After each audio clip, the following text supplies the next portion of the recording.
Welcome to all. आप सभी का स्वागत है।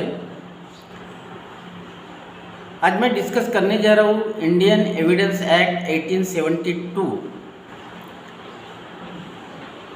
सेक्शन 1 से लेकर 3 तक आज डिस्कस करेंगे। तो उसके पहले इंडियन एविडेंस एक्ट 1872 का जो प्रियम्बल है, प्रियम्बल ये है consolidate, define and amend. Consolidate, define and amend. Consolidate means combine, ठीक है। तो जो इंडियन एविडेंस एक्ट है इसमें कंसोलिडेट, डिफाइन एंड अमेंड, जैसी अगर आगे चल के कुछ परिस्थितियाँ आई तो उसको अमेंड भी कर सकते हैं इंडियन एविडेंस एक्ट को, ठीक है। तो इसके बारे में ये प्रियम्बल है, ये प्रियम्बल दिया है कंसोलिडेट, डिफाइन एंड अमेंड, ठीक है। इसके बाद ये जो प्रिलिमिनरी पार्ट दिया है पार्ट 1 में, तो उसमें सेक्शन 1 जो है, सेक्शन 1 में ये दिया है short title, extent and commencement. जो सेक्शन 1 है इंडियन एविडेंस एक्ट पार्ट 1 में हेडिंग है relevancy of fact, important chapter है रेलेवेंसी ऑफ फैक्ट। और चैप्टर 1 में प्रिलिमिनरी पोर्शन दिया है। प्रिलिमिनरी पोर्शन में सेक्शन 1 में दिया है short title, extent and commencement. This act may be called Indian evidence Act 1872, इतना ही दिया है इसमें, ठीक है। अब ये इंडियन एविडेंस एक्ट कहाँ तक एक्सटेंड होता है, अप्लीकेशन कहाँ तक है? It extend to whole of India. पहले का जो एक्ट था इसमें ऐसा था, it extend to India except Jammu and Kashmir, ऐसा था। लेकिन अभी Jammu and Kashmir reorganisation act 2019, जो Jammu and Kashmir reorganisation act 2019 का जो पास हुआ, उसके बाद जम्मू एंड कश्मीर इसमें इंक्लूड हो गया। अभी जम्मू एंड कश्मीर को भी ये इंडियन एविडेंस एक्ट लागू है, ठीक है। जम्मू एंड कश्मीर को भी इंडियन एविडेंस एक्ट लागू हो गया अभी, ठीक है। तो अभी डेफिनेशन देखते हैं अपन कहाँ तक ये लागू है, इसका extension. It extend to whole of India to all judicial proceeding. जितने भी कोर्ट के सामने जुडिशियल प्रोसीडिंग है, ठीक है, नॉन जुडिशियल प्रोसीडिंग नहीं, judicial proceeding. Indian evidence act applies only to judicial proceeding, not non judicial proceeding. जो judicial proceeding है, सिविल केसेस में, क्रिमिनल प्रोसीडिंग में जो भी जुडिशियल प्रोसीडिंग है, उसको ये इंडियन एविडेंस एक्ट 1872 का अप्लाई होगा, ठीक है। बिफोर कोर्ट के सामने, इंक्लूडिंग कोर्ट मार्शल भी इसमें इंक्लूड किया है, ठीक है। कोर्ट मार्शल को भी ये एक्ट लागू होगा।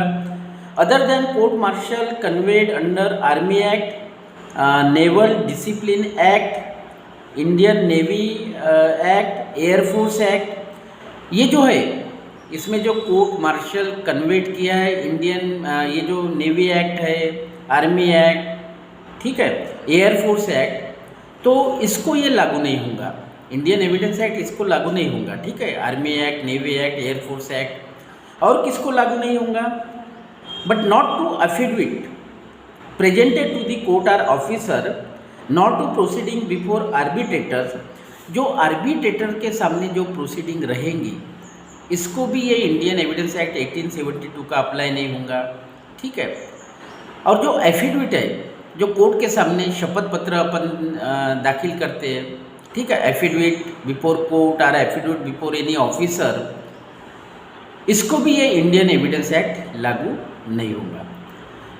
तो ये जो है applications of the Indian evidence Act 1872 कहाँ तक अप्लाई है? होल इंडिया को अप्लाई है, होल इंडिया को ये लागू है ये एक्ट, ठीक है। आर्बिट्रेटर जो प्रोसीडिंग है इसको लागू नहीं होगा, एफिडेविट को नहीं लागू होगा, और जो court martial conveyed under navy act, army act, air force act, इसको भी लागू नहीं होगा। सिर्फ लागू होगा judicial proceeding before court and including court martial also. इनको ये इंडियन एविडेंस एक्ट लागू होगा। इसके बाद इसमें जो सेक्शन 2 जो है, सेक्शन 2 इसमें रिपील की है, पढ़ने की कोई ज़रूरत नहीं। अभी सेक्शन 3 में इंटरप्रिटेशन क्लॉज दिया है, ठीक है। तो कुछ टर्म दिए है, उसकी डेफिनेशन दी है, अपन देखते हैं अभी। इसमें कोर्ट दिया है, तो court includes all magistrate, judges and all person except arbitrators legally authorized to take evidence। तो ये कोर्ट दिया है, कोर्ट टर्म। तो ये कोर्ट में क्या क्या इंक्लूड होते हैं? कोर्ट में ऑल जजेस एंड मैजिस्ट्रेट इंक्लूड होते हैं, ठीक है। सभी जजेस, सभी मैजिस्ट्रेट और ऑल पर्सन, सभी पर्सन जिनको लीगली ऑथराइज दिया है, ठीक है, जिनको लीगली ऑथराइज है टू टेक एविडेंस, एविडेंस लेने के लिए ऑल पर्सन लीगली ऑथराइज, इनको भी कोर्ट के इसमें इंक्लूड किया है, ठीक है। एक्सेप्ट आर्बिट्रेटर्स, आर्बिट्रेटर को कोर्ट में इंक्लूड नहीं किया, आर्बिट्रेटर को निकाल दिया कोर्ट से, ठीक है। आर्बिट्रेटर्स कोर्ट में इंक्लूड नहीं है।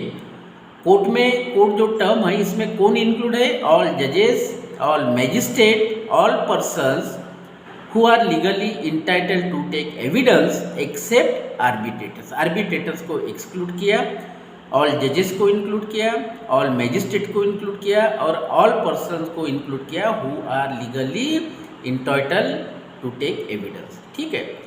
इसके बाद फैक्ट की डेफिनेशन, फैक्ट इम्पोर्टेंट है, ठीक है।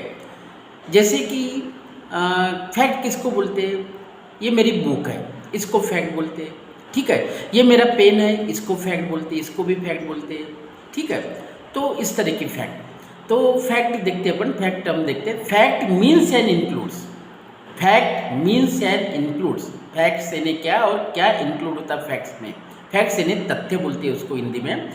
तो इसमें क्या इंक्लूड होता है? नंबर 1, एनीथिंग, कोई भी चीज़, ठीक है, कोई भी चीज़ फैक्ट में इंक्लूड होती, कोई भी चीज़। ये पेन है, ये किताब है, ठीक है, ये मेरा चश्मा है, ये डस्टर है, ये चौक है, ये सब फैक्ट में इंक्लूड थे। एनीथिंग, कोई भी चीज़। स्टेट ऑफ थिंग, उसकी अवस्था, वो चीज़ की अवस्था, ये भी इंक्लूड होता फैक्ट में।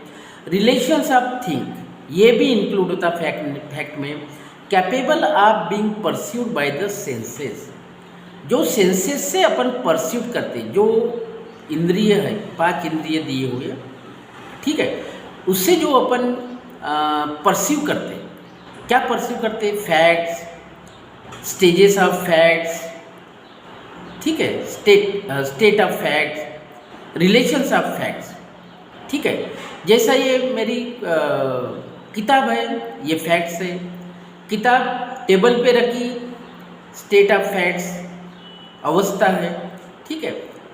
तो इस तरह से ये state, facts, state of facts, relations of facts, which is perceived by the sense, जो सेंस से अपन परस्यूड करते हैं इनको, तो इनको बोलते हैं फैक्ट्स। तो ये हो गई तुम्हारी फिजिकल फैक्ट्स, फिजिकल फैक्ट्स है ये, ठीक है। इसके बाद सेकंड में ये दिया है, any mental conditions of which any person is conscious, ठीक है। मेंटल कंडीशंस यानी साइकोलॉजिकल कंडीशंस। मैं बहुत खुश हूँ, ठीक है, मैं बहुत खुश हूँ, आई एम कॉन्शियस, यानी ये जो मेरी मेंटल कंडीशंस है, ये आप देख नहीं सकते, ठीक है। It is not physical facts, it is psychological. जो मेरे मेंटल में, जो मेरा इंटेंशंस है, मेरे मन में जो इंटेंशंस है, वो आप देख नहीं सकते, ठीक है। इट इज मेंटल कंडीशंस, ठीक है।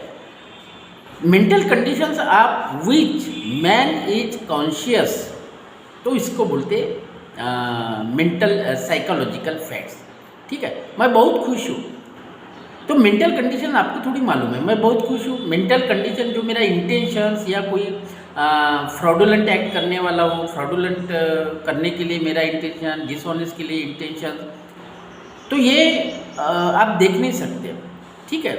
तो इसको अपन इसको फिजिकल फैक्ट नहीं बोलते, साइकोलॉजिकल फैक्ट बोलेंगे, मेंटल फैक्ट बोलेंगे, ठीक है। तो ये जो फिजिकल फैक्ट और मेंटल फैक्ट, ये इसमें डिवाइड किया है। इसमें इलिस्ट्रेशन में दिए हैं, तो इलिस्ट्रेशन A B C ये फिजिकल फैक्ट से रिलेटेड है, और सी और डी और ई, ये दो इलिस्ट्रेशंस है, ये इलिस्ट्रेशंस मेंटल फैक्ट से रिलेटेड है। ठीक है, मेंटल फैक्ट से रिलेटेड है। अपन इलिस्ट्रेशन देखते हैं। नंबर 1 का इलिस्ट्रेशन है that there are certain objects arrange in certain order in certain place is facts. Suppose मैंने चेयर रखी, ठीक है, certain place arrange in certain objects, this is also fact. Okay, that man heard or saw something is a facts. अगर किसी ने कुछ सुना, देखा, ठीक है, क्योंकि ये भी तो सेंसेस है, देखना सेंसेस, सुनना सेंसेस है, ठीक है, परसीव्ड बाय सेंस, तो ये भी एक फैक्ट है, फिजिकल फैक्ट है। इसके बाद that man said certain words is a facts. अगर किसी ने कुछ वर्ड्स बोले, ये भी फैक्ट है, फिजिकल फैक्ट है। इसके बाद डी में ये 3 ए बी सी ये फिजिकल फैक्ट्स हो गई, और डी में ये दिया है that man hold certain opinion. किसी ने अगर ओपिनियन होल्ड किया, has certain intentions, act in good faith, fraudulently, or uses particular word in particular sense, or is or was at specified time conscious of particular sensation is a fact. ये भी mental fact हो गई। ठीक है, इसके बाद आगे का इलिस्ट्रेशन दिया है that man has certain reputation is a fact. ये भी मेंटल फैक्ट्स है। मैन हैज सर्टन रेपुटेशन, उसकी कुछ रेपुटेशंस है, ठीक है, ये भी फैक्ट्स हो गए। तो ये फैक्ट के डेफिनेशंस में इतना ही दिया है, आपको समझाऊंगा फैक्ट्स की डेफिनेशन। इसके बाद रेलेवेंट, आप ये वर्ड समझ में आया होगा, रेलेवेंट किसको बोलते हैं। ठीक है, रेलेवेंट की डेफिनेशन देख लेते हैं। One fact is said to be relevant to another when one is connected with the other in any of the ways referred to in provisions of the act relating to the relevancy of fact। relevancy of fact section 5 से लेके 55 तक दिया है। तो relevancy of facts, जो relevancy में ये दिया है, one fact is said to be relevant to another। एक फैक्ट दूसरे फैक्ट से रेलेवेंट है। कब अपन बोल सकते हैं कि जब one fact is connected with the other, one fact is connected with the other as the provisions laid down in the act, that is section 5 से लेके 55 तक।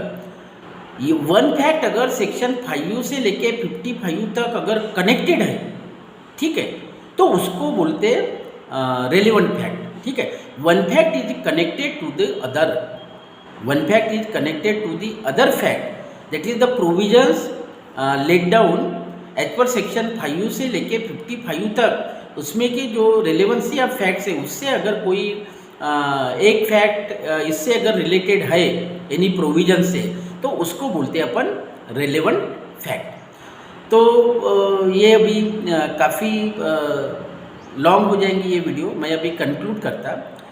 आपको ये पसंद आ गई होंगी ये मेरी वीडियो। अगर पसंद आई होंगी तो इसको सब्सक्राइब करो, लाइक करो और ज़्यादा से ज़्यादा लोगों को शेयर करो। इसके जो आगे की जो टर्म्स है, जो डेफिनेशंस है आगे की, जो जैसा डॉक्यूमेंट की डेफिनेशंस है, एविडेंस की डेफिनेशंस है, मैं अगले वीडियो में ये कवर कर लूँगा। ठीक है, okay, thank you, take care.